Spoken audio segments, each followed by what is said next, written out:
Adding to the panoply of thought leaders is a man who, back in his home country, is a billionaire by business. He is a British entrepreneur, author, investor in private investment. He runs the Burnbrae Group, which is a sponsor of this session. Jim Mellon and his partners recently formed Juvenescence, a company developing therapies that will treat aging as a unitary disease.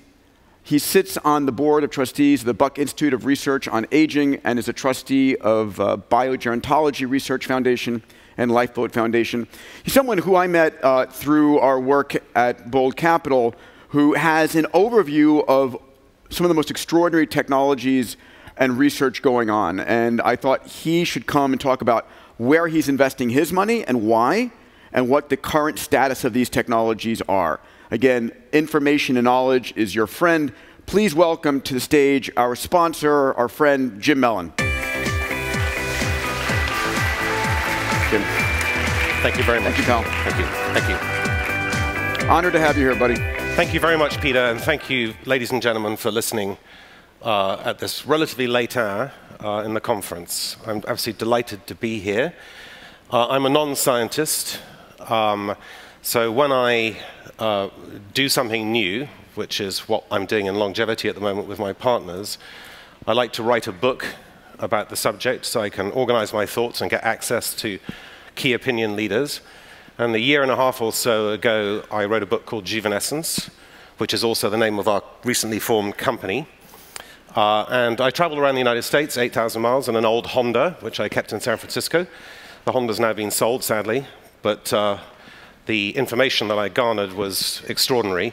And I'm really pleased, for the first time in my career, which is quite a long career, to have found something where I'm actually able to, in a very small way, move the dial, as opposed to just jump on a bandwagon, as I've done before. I started off as a fund manager, and then I got into mining, German property, and latterly biotech. I've been involved in the biotech business for about 12 years. And what's amazing to me is that in just those short 12 years, there has been an enormous change in biotech, and particularly in the last 6 or 7 years. So the first book I wrote on this subject was called Cracking the Code. It's available in the remainder bins in some bookshops around the world. It's still available, low price. And then the second book I wrote is Juvenescence, which I mentioned earlier on. And in that time frame, 6 or 7 years, we've had the dawn of artificial intelligence. You've heard about in silico medicine as an example, for the discovery of novel compounds. Didn't exist 6 years ago. You've had the cure for hepatitis C in the last 6 years. This was a terrible scourge, and now if you've got $80,000, you can be cured of it, and many people have been cured of it. And the Gilead drug was the best-selling drug for a while in the world, selling at its peak $20 billion a year. You've had cancer immunotherapy, did not exist just 6 years ago. And this year, it's going to breach all expectations, and sales of cancer immunotherapies, which have had biblical results in some cancers, will be over $100 billion US. That was just an idea 6 years ago. And of course, everyone is familiar with CRISPR-Cas9, CRISPR-Cas12 now, and 13, and so forth, and its variants. And that did not exist, even in published papers, 6 years ago when I wrote the book Cracking the Code. So in those 6 years, so much has happened. New industries have been created. What's going to happen in the next 6 years? Well, the answer is none of us really know. And in our own company, Juvenescence, which is the 4th company that my partners and I have started in the biotech space in the last decade or so, we don't really know. And so we're trying to put together a load of subsidiaries that cover most of the grounds of this area. Because for sure, out of 18 projects, which is what we have, surely something will work and produce returns to our investors, and most importantly, benefit patients and lead us all to live a healthier and longer life, which is the aspiration of most people on the planet. It was mentioned by Bob that life expectancy has increased dramatically over the last century or so, It's stalled a bit in the United States and the UK, and that's because the environmental factors that led to the improvement in life expectancy, including such things as antibiotics and vaccinations, have run their course. And things like opioid addiction are now taking a toll on life expectancy in the countries such as the United States and the UK. But it's a fact that nothing has changed biologically in the last century. If you take someone out of 1900, put them in today's environment, they'll live just as long as we do. Nothing's changed to our fundamental biology. But today, we're on the cusp of a major change, where biological engineering of humans, the rearrangement of our atoms and molecules to affect longer lives, is with us. There are human trials going on at the moment. This is not science fiction. And one of our own products will be in humans in the first quarter of next year, and we have very high hopes for that. So I say with confidence that I believe that life expectancy will reach 115 at birth within 20 or 30 years, and that will change the entire trajectory of our lives. We'll no longer just be born, learn, earn, retire, and expire. There'll be a whole fundamental change to our lives, which Peter, in his various books, has described admirably. We all know about Madame Jeanne Calment. Was she a fraud or not? But she, in my opinion, did live to 122. There's a new paper coming out about a woman in Indonesia who lived to over 150. People can live very long lives. We're not destined to die, but there are various factors that lead to the aging process. Some people have geroprotective genes, such as Madame Jeanne Calment. Those genes will eventually be inculcated into the broad population, and those genes, using gene editing, will be the thing that will keep people alive to 150 and beyond. But for the moment, it's small molecules, stem cells, and organ regeneration that we're focusing on. We know now that aging is largely caused by antagonistic pleiotropy and hyperfunctioning. The genes that work well in our early days work against us as we get older. That's now a converging theory, and it's a very important one. And we also know that there are some creatures out there that display negligible senescence, that really don't die except from predation. And we are similarly made of atoms and molecules, and when rearranged in due course, our pattern of death will be a very different one. However, we need to stay on the bridge. We need to stay healthy, because in the next 10 years, there'll be phenomenal stuff that will keep us alive longer and in a healthier condition. And that's a statement of the obvious. Don't smoke, floss your teeth, do what the people are doing on the left-hand corner at the bottom, eat some chocolate, drink some red wine, but not in vast quantities, and just exercise in moderation. And the astonishing breakthroughs, the terminologies that some of you are familiar with, such as NAD+, P53, autophagy, mTOR, etc., will come to the fore as science accelerates and develops as rapidly as it is today. But we are still in the primitive phase of this. We are still very early in the science, and hence the opportunity for investors such as myself, Peter, and other colleagues, collaborative colleagues in this industry. There are some things out there that we can do now. I don't recommend hooking yourself up to a young person along the Ambrosia lines. Mark and Alevian are doing great work in seeing what factors in young blood could be applied to older people. I also don't recommend caloric restriction.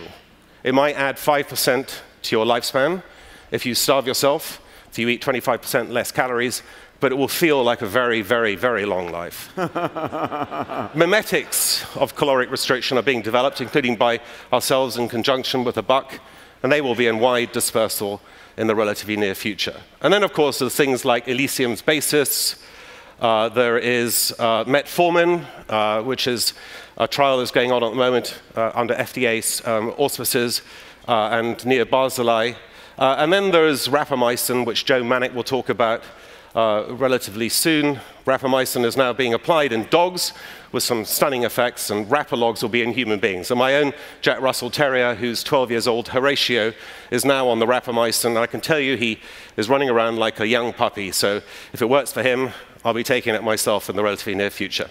Coming soon, we have senolytic drugs. Many of you will be familiar with senescent cells, the cells that are somewhere between healthy functioning and apoptosis. They cause a large burden of inflammation in human beings.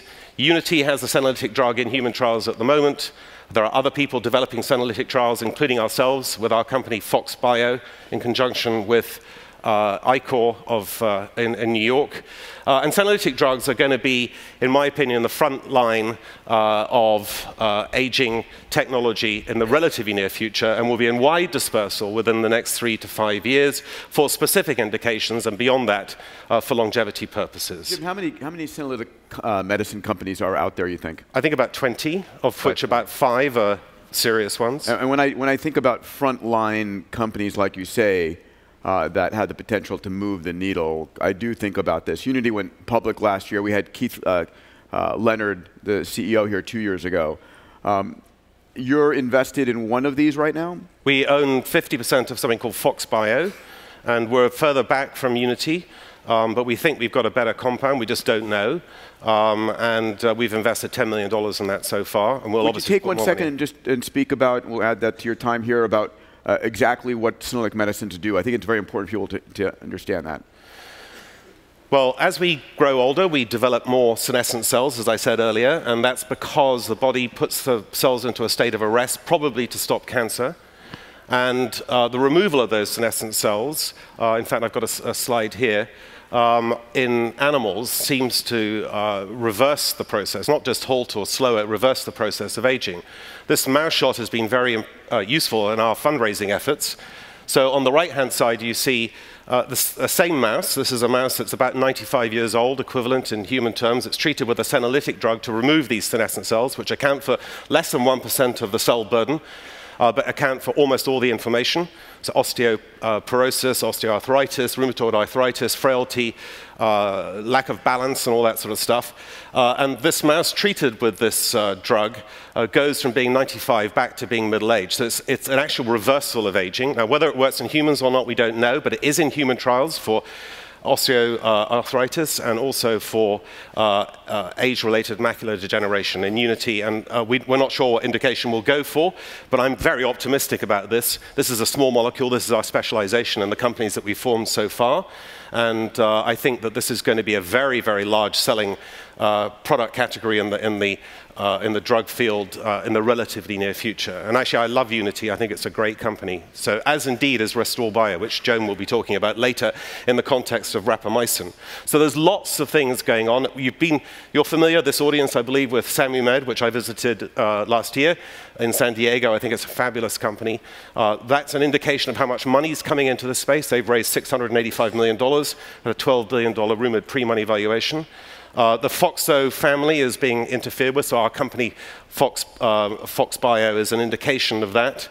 And then, of course, you've got stem cells, which, Bob spoke about cellularity. We have our own company, Ajax, which is now public here in the United States. We own about half of that company. I think stem cells are going to be the second major factor in the armatorium of fighting aging. And then down the pike is gene therapy, which undoubtedly will be the way in which some of us will live to over 150 and beyond. And so my partners and I have done several biotech companies. The most recent one is listed on the New York Stock Exchange. It's called Biohaven. We started it 4 years ago. It has an approvable drug for migraine. Dec Dugan was formerly the head of R&D at Pfizer, and latterly the CEO of Amarin, which has been a huge success, as some of you will know, with a drug for heart health. So we have a great seasoned team that's worked together, and we have a personal motivation, because we are all of a certain age, to accelerate this process. So the age of acceleration includes, of course, artificial intelligence, which is one of Peter's specializations, and we are the largest outside shareholder of in silico medicine, which has been mentioned, juvenescences, a couple of times here today. So this is a very exciting thing. I think Alex Zavrankov is in the room. Alex, you here? Where are you, pal? Just stand up and during the Q&A, I'll ask you to come to the microphone there, but just incredible work that you're doing, pal. Right, so I want to just I've only got a couple of minutes. You've got an extra 3 minutes. Don't worry. Thank you, Peter. Talk about ligenesis. This is our first company which will be in humans in the first quarter of next year. So 1 year away, it's not very far, and it will be in sick patients, so we can see immediately in a phase 2 trial whether that works or not. The idea is to take a cadaver liver and donated by someone, probably someone who fell off a motorbike, unfortunately, and to divide it into 75 pieces, to implant those 75 pieces into 75 patients and put it into a lymph node and hope that the liver fully vascularizes and works and takes over from a failing liver. And there are plenty of people in the world who have failing livers. It costs $700,000 for a liver transplant here in the United States. It takes 15 hours. There's a high mortality rate associated with it. This is a 20-minute outpatient procedure, and it will cost less than $100,000 to do, and it expands the number of potential liver transplants for people who, there are 7 million people in the US and Europe who have failing livers to the point that it's going to kill them. Now, it hasn't been done in patients yet, but the FDA has accepted that this will be in patients in the first quarter of next year, because in animal models, that's dogs, pigs, and mice, 450 plus trials have been done, and there's been 100% success rate, which is absolutely remarkable in the context of scientific research.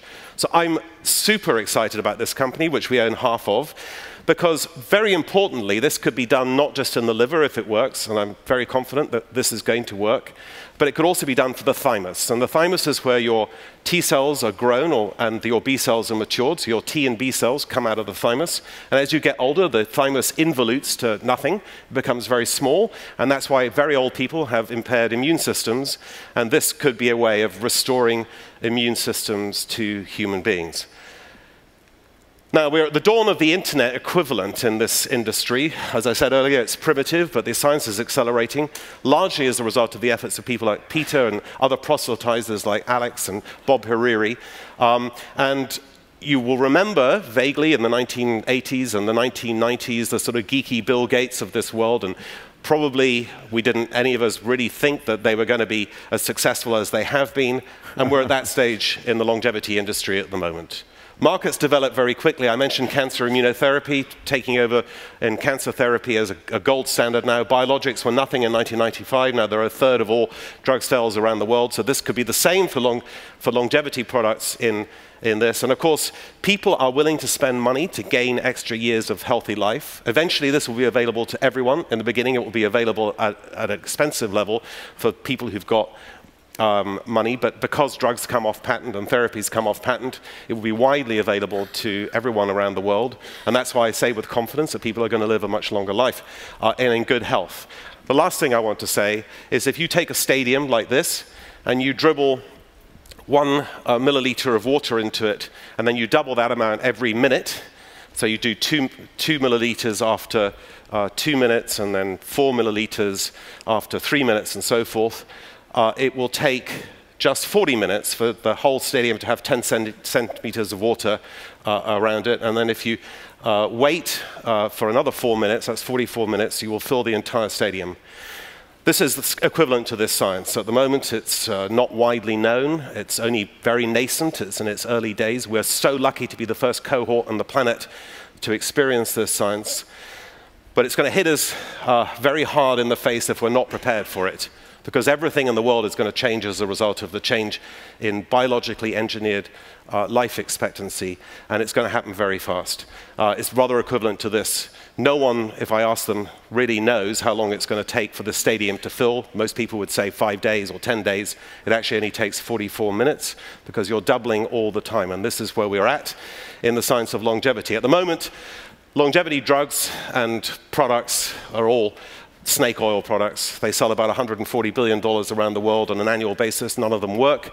Imagine how big this market will be when the products start to work. And they are starting to work. They're in human trials, and I'm super excited to be part of this. And again, thank you very much, Peter, for having me. Thank you very much. Thank you. Thanks, Peter.